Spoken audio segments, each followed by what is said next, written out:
we're back. Crazy. Crazy week. I would like to let you know something. We are currently, that was week 11. That is the Right? first week that you and I have both gone 2-0 since week 1. That's crazy. Yeah, I think I'm going to go cry now. That's crazy. Like every single week, either one of us has gone 1-1, blah, blah, blah. Like we both haven't had a successful week like that since week 1. But we're here. I mean, we're barely here. At least me, anyway. You're barely here. Speak for yourself. Barely here. But still not mathematically eliminated from the playoffs. There is still hope. And that's the important thing, is that when the math equals out, that means that we're executing the plan. Somewhat. Should have started Christian Watson, but hey. um, for the top scorer on the week, nobody was even within 100 points of It's him. crazy. Nezdoba for another $10, bringing him up to, I believe, a total of $30 on the entire year. Again, still only 4 people have won the bonus. Looking at this freaking weekly report, the players of the week, so the best player at each position, Josh Allen, Nezdoba's team. McCaffrey, Nezdoba's team. Teteroa McMillan, Nezdoba's team. Trey McBride, Nezdoba's team. Nezdoba had the QB 1, the RB 1, the wide receiver 1, and the tight end 1 on the entire week. I mean, all of his players score like 25 or more. It's crazy. It's crazy. What are we doing? We're just participation trophies out here. Yeah, this is Taylor's world, and we're all just living in it. And to, glaze our boy Taylor a little bit more, he is the only team in the league that has clinched playoffs. Everybody else is still mathematically able to not make the playoffs other than him. So he hasn't clinched first round bye yet, but he is definitely in. Imagine 17-5. Crazy. What a crazy thing. You're not far off, but crazy. Not far off, but it feels like I am. But anyway, rounding out, let's look at the matchups from this past week. In the first one, we had your boy taking on Chiwiwi's young Abel. This was a revenge game for me, okay? Abel handed me a loss back in week 2. Had to get my get back on him, all right? He made Had to get my get back on him. Had to get it. He made it easy on me, though. 95 points only. Lots of single digits. Amon-Ra St. Brown, I think he dropped 42 on me back in week 2, which was a big reason of why he won. Only 6 points. This week, K-Dot and 4, Jalen Warren 8. Egbuka came back down to earth a little bit, 9 points, which is wild because the Bucks scored 32, so you would think Egbuka would have had a freaking game. But yeah. You'd think, right? What'd you say? I said you'd think, right? You would think. No. On the other side, Bijan Robinson put up 30 for me. George Pickens on your Cowboys on Monday night did the damn thing. He was on fire yesterday. He was a man freaking possessed, bro. 30 points. J-Mo stayed hot with almost 20. I was able to get the dub. 146.9 to 95. Went 2-0 on the week. You got any thoughts? Any praises for your boy? Man, I wonder what this would have looked like had Jamar Chase and Lad McConkey actually showed up. Yeah, and this would have been a blowout. And now I'm going to be without Chase next week because Mans is a spitter. Yep. He's one of those filth balls like Jalen Carter from the Eagles who just spits on people. And then I didn't forget, JC. I didn't forget. And Still then here. lies to the camera and says, "I didn't spit on anybody." My guy, you're on TV. Like there's like 87 different angles. We got you in 4K. Yeah. Like, did you see it happened? Appeal? Did I see his what? His appeal? No. No, he appealed it? He's appealing it. Listen to this. This is hilarious.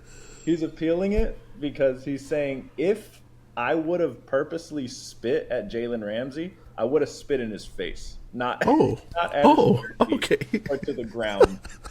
I'm like, all right, God, that's a good one. yeah. What an Um, idiot. yeah, so I will be without him next week, which is coincidentally the week that I play Nesdoba. So can't wait for that. Um, Man, you know what anyway, I need? You know what I mm, need though? Like, mm. yeah, Pickens balled out. But boy, Pittsburgh was right. He needs to grow up. Your boy CD was disciplined with him. CD needs to grow up too. He Oh, I've seen a side of CD this year that I don't like. yeah, you think it's because of Pickens? He's infecting him. I don't know. It's something. He's just there's like a maturity level. I just don't think they have it, or it's like arrogance. I don't know. Yeah, It's weird. it was it was kind of interesting though that like you benched him the opening series. Like you guys went three and out. Like they Right. missed three plays. Like Yep. depending on what you call, like say like you guys would have got the ball at like the 5 yard line going in, just did like jumbo package. There's a world where they could have not played the first three plays anyway. So like it Yeah. didn't make much big of a difference, but just Yeah. funny. All right, well, 2-0 on the week for me, 0-2 for Abel. Going on to your matchup, you versus Phil. This was a big one for you. I think you needed this one. Your team needed this one. You were able to get it done 121.7 to 94. Talk me through it. Man, it felt like. Well, first, can we just talk about how when the Monday night game started, I was down, You had a and legitimate then chance to still lose. Dak fumbled, and he went negative 2 points, and I'm like, what is happening? Is this really about to go down? But it didn't. It bounced back, and I was okay with it. I just don't understand. Like, we've talked about this. I know you and other people have talked about this. If you look at the team on paper, I should not be scoring 120 points or scrambling to score Yeah. 120.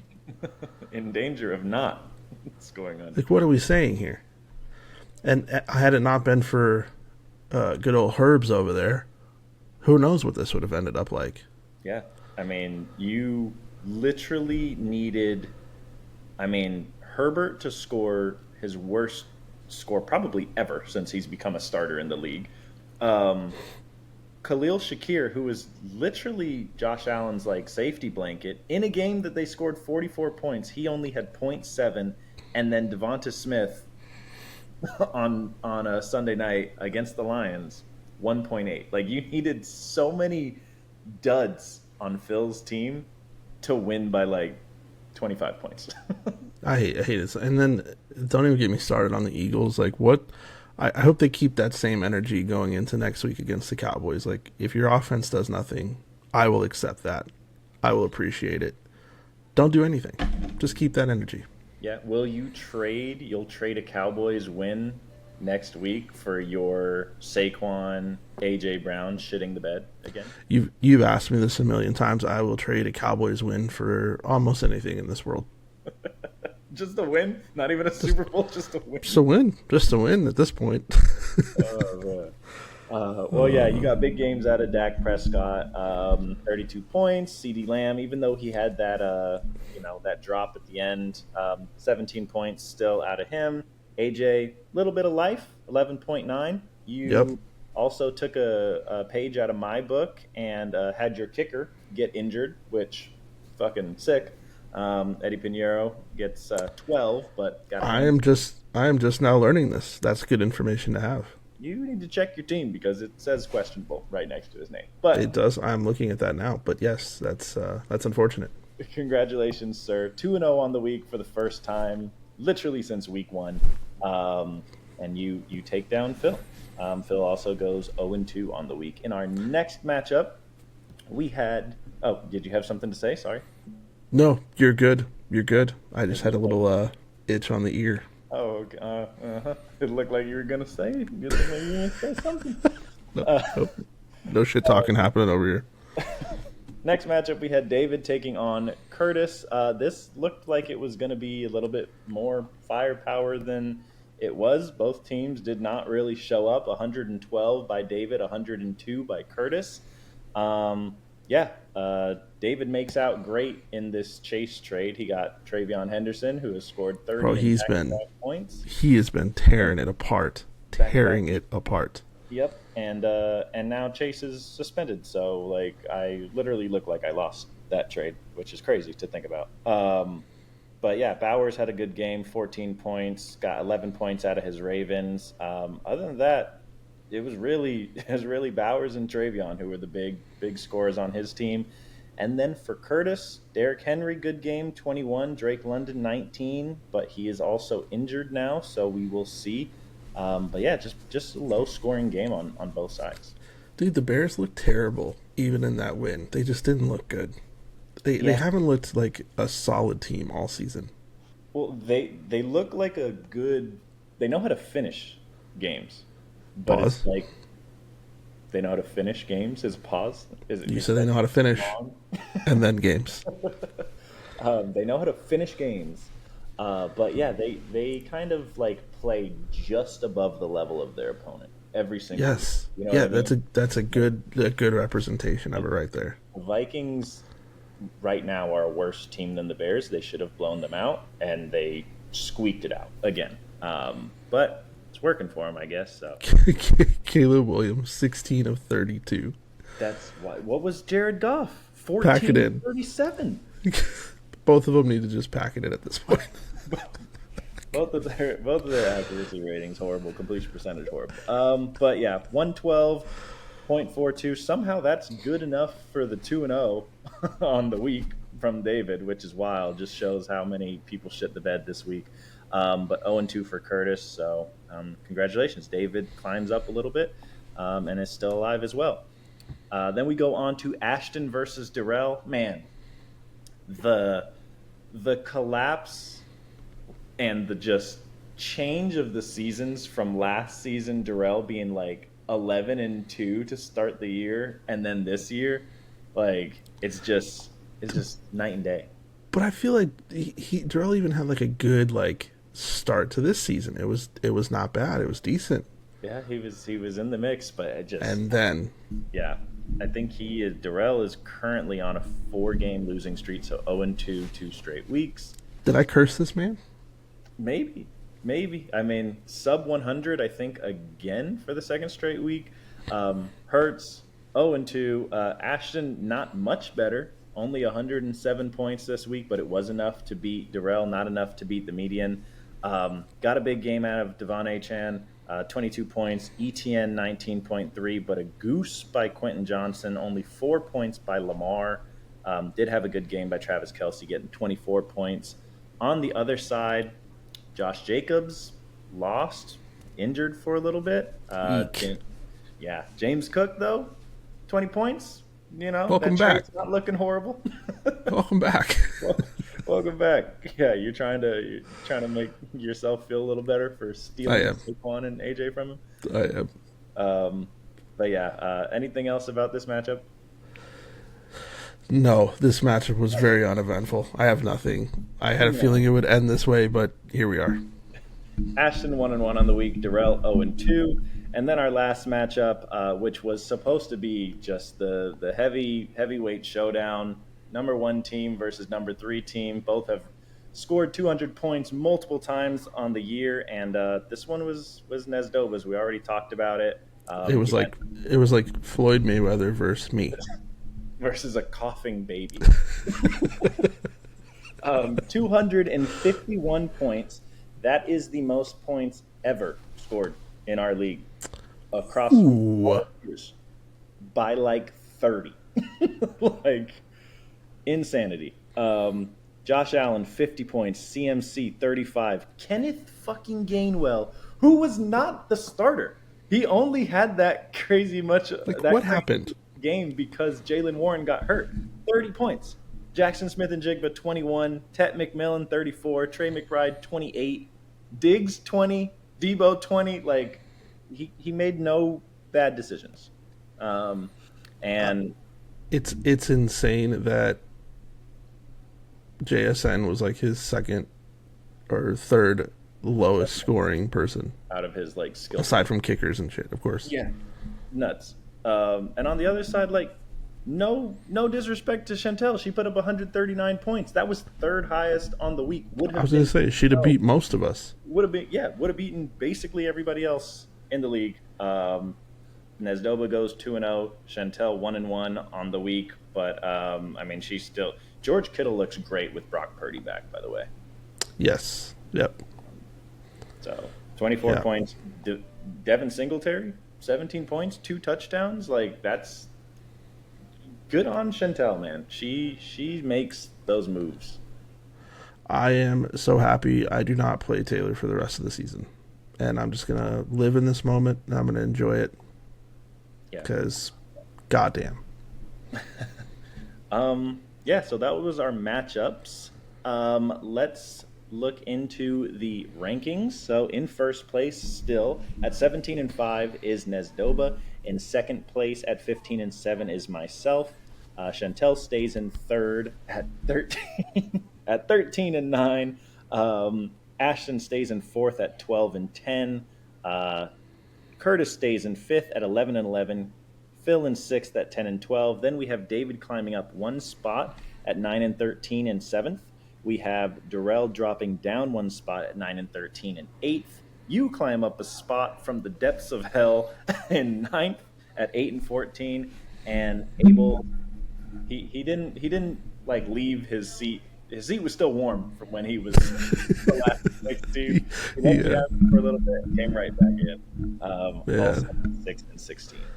I'm not going to change my team name yet because, anything could happen. But there is a shot. There is an opportunity here that I need to take. Do you have your next team name ready already?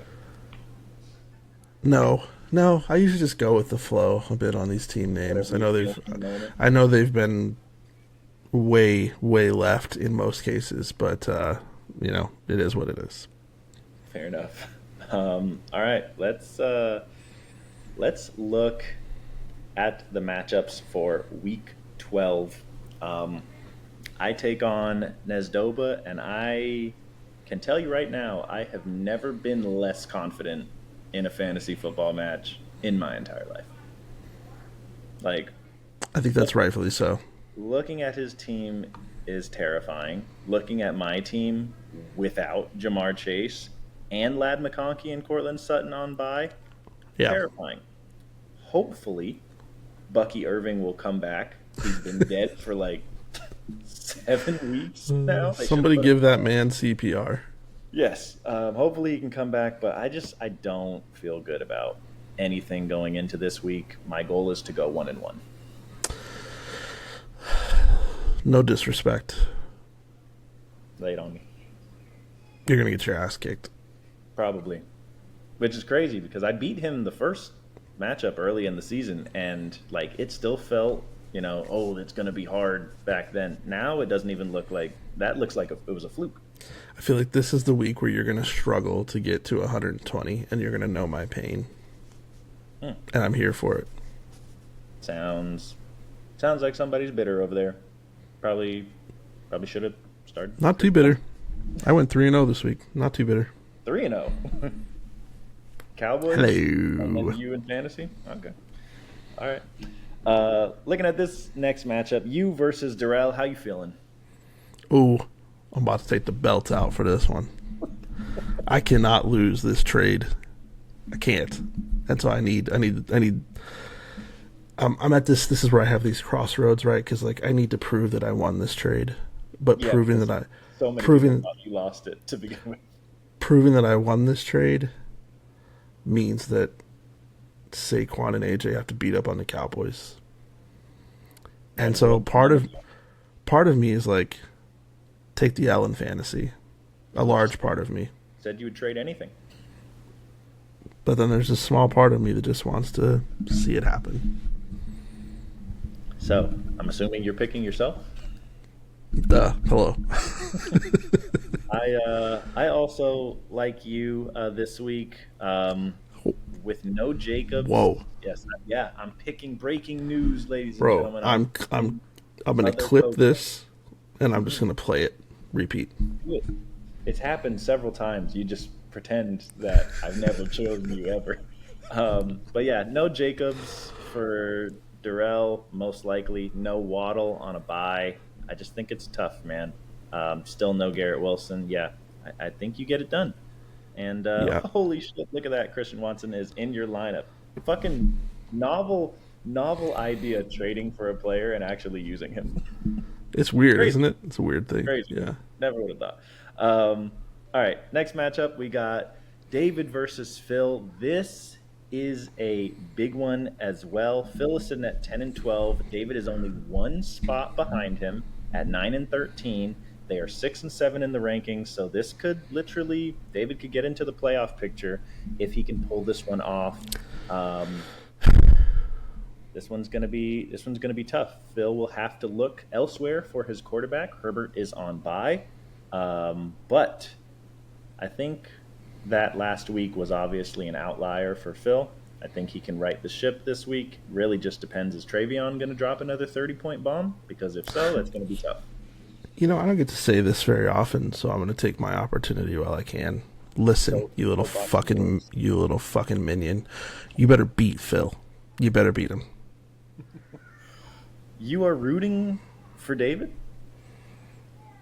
No disrespect, Phil. But this game, a victory in this game for David is part 2 of me making it to 6th place by the end of next week. You're only one game behind David. Wouldn't you want him to go 0-2? No, because if Phil wins, Phil gets further into the playoff picture, and it's like we don't really do anything. I need it. Just do the math and figure it out. But David, David, I need you to grow a few inches and win. All right, we have officially entered the rooting against other people territory. Okay, we will see how it works out. David and Rich, sworn enemies turned allies. I don't know where this sworn enemies thing came from. That's so weird. Their families have been for generations.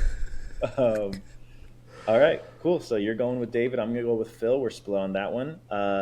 Next one, we have Ashton versus Curtis. They're both projected for 100 points, less than 100 points right now. I'm assuming we have a couple bye weeks on each side. Cool. What a weird prediction that Sleeper has made here. 50-50, really? 50-50. 97. I also don't like this. Look, like this doesn't make me feel good if I was Curtis's team, and it doesn't make me feel good for my team, right? So like Ashton has three people. Ashton has 3 people on bye. He's projected for 97 points. Curtis has 1 person on bye. He's projected for 97 points. That's because he's trash, but that's neither here nor there. That feels bad. That like if I'm looking at that as Curtis, I'm like, dang. Like you're saying that even if he sat 3 of his people and I only sat 1 of mine, we have the same chance to score the same amount of points. I'm going with Ashton. He's number 4. Narrowly missed the median last week. Could have gone 2-0, but I'm going with Ashton. Curtis, 11-11. No Drake London. Might be tough. That's also part of your plan, right? Your master scheme. This is part 3. Ashton, I need you here. I'm not going to call you a minion and all that because that's just reserved for David. But Ashton, my friend, David is also my buddy, the only person in the league who's shorter than you. So that's a true statement too. But you didn't really have to say all that. But thanks anyways. I mean, but I could feel that like you've never really been able to like 10 toes down call somebody else like a minion before, because like they would pull the height card on you. So like, yeah, I know, yeah. Me too. Allergies, fucking crazy. All right. You are going Ashton. I'm going Ashton. Then we have Abel versus Chantel. Last place versus third place. Let's see. Yeah, I gotta go Chantel, man. It's tough. I'm sorry, Abel. You're my boy, but shit trophy is looking like it's going back to your place. Yes, I would appreciate a victory from Chantel here. Abel, we appreciate you hosting the draft, but I need you to take that shit trophy and enjoy it for the next year. Keep it warm. Keep it Whoa. warm and keep it at home. All right, those are our matchups. Week 12 is here. The trade deadline is gone and past. No more deals can be made. Should have sent me AJ Brown, but whatever. Um, Anything to say to the league before week 12? Yeah, don't sleep on anybody. Everybody's in it. Everybody's Right. in it. Everybody is still in contention. There is a world where Rich can climb up from 10th place all the way up into the playoff picture. There's a And world where I go all the way to the championship game and get smashed by Taylor. it exists. It exists. Anyway, good luck, everybody. Week 12 is here, and playoffs 3 weeks away, baby. Let's get it. Deuces. Deuces.